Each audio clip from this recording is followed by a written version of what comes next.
I'm Megan Ruggiero. I'm 24 and I live in Boston now, but I'm originally from New Hampshire.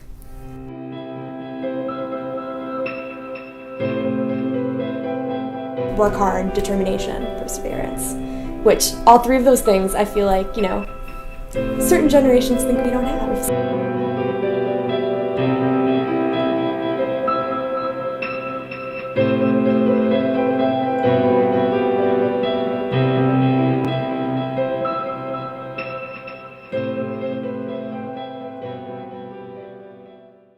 I'm an only child, and I was actually born in Ohio, and I moved to Idaho when I was 5, and then I moved to New Hampshire when I was 10.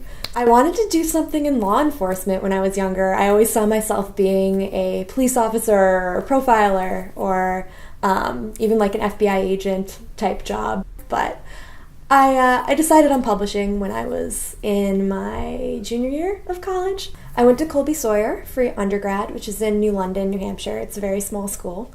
And then I went to Emerson for grad school. I had a few scholarships, and my parents had promised that, if I got straight A's and really applied myself in high school, that they would help out with undergrad, but they had me totally go it alone for grad school. My loans just kicked in because of the 6-month grace period, so I literally just paid my first loan. And, with all the bills of living in a city, it's very, very tough. I know people who went back to school to avoid paying loans, to stay in school so, that grace period would never end. There's no way I would have gotten the position that I have now if I hadn't known a few professors who worked for this company. It would have been extremely difficult to have gotten my application in there and seen. So I don't even necessarily think that it's the classes I took, it's the people that I met, which does make me sort of rethink if my education was completely worth it.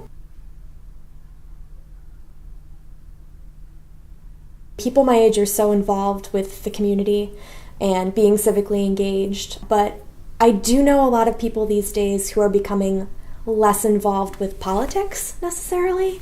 I think that our generation is very upset with the bi-party system, how there's just this, and you have to fall under one of these categories. Girls is actually a really good point. I watched this show, and unbeknownst to me, my mom was actually watching it back home, and she called me up one day and was just like, "Have you seen this show?" She's just like, "I don't get it. I don't get these girls." And meanwhile, I'm sitting there going, no, this is pretty true to life. I mean, there are obviously some extreme situations in the show that, my friends and I look at that and we'd be like, no, that would never happen. But as a whole, the way these girls act and interact with each other is very much real. I feel like there's sort of a stigma around us not really respecting the baby boom generation, and we've grown up in such a way that we may ignore them or not necessarily see them as useful. But I completely disagree with that. The more set up we are to deal with our futures, the more, not necessarily proud of us they should be, but the more set up we are, the more able we'll be to take care of them.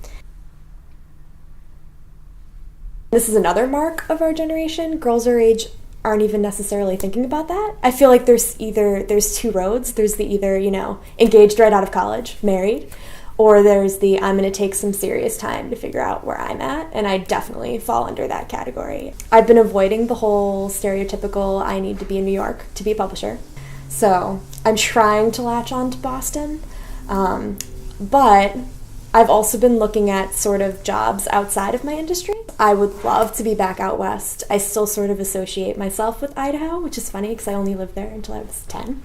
I love that I, got to be able to spend a little bit of my childhood in the West. And I think that I would love to eventually live in like Colorado or even California. So it's really, really up in the air right now. Because yes, I got that job in publishing, but maybe it's not what I exactly wanted it to be.